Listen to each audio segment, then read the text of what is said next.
एक छोटे से गांव में बाबा हकीम अल-दीन नामी एक नेक बुजुर्ग रहा करते थे। वो निहायत सादा जिंदगी गुजारते। मस्जिद के करीब एक पुराना सा कमरा था जहां वो कुरान पाक पढ़ते, बच्चों को दुआएं सिखाते और गांव वालों को नेक बातें बताते। एक दिन गांव के बच्चे खेलते खेलते उनके पास आए और पूछने लगे, बाबा जी आपके पास खजाना कहाँ है?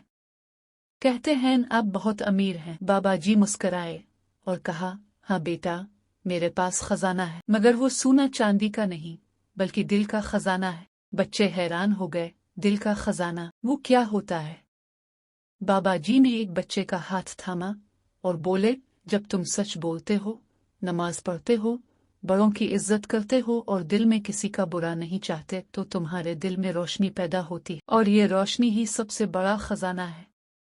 एक बच्चा बोला, बाबा जी ये खजाना हमें भी चाहिए। बाबा जी ने हंसते हुए कहा, तो फिर वादा करो कि तुम हर रोज अल्लाह को याद करोगे, झूठ नहीं बोलोगे और किसी को तकलीफ नहीं दोगे। तमाम बच्चों ने वादा किया और अपने दिलों में सच्चा खजाना जमा करने का इरादा कर लिया। प्यारे बच्चों, हमें इस कहानी से ये सबक मिलता है, असल दौलत नेकी, सच्चाई और दिल की सफाई है जो कभी खत्म नहीं होती।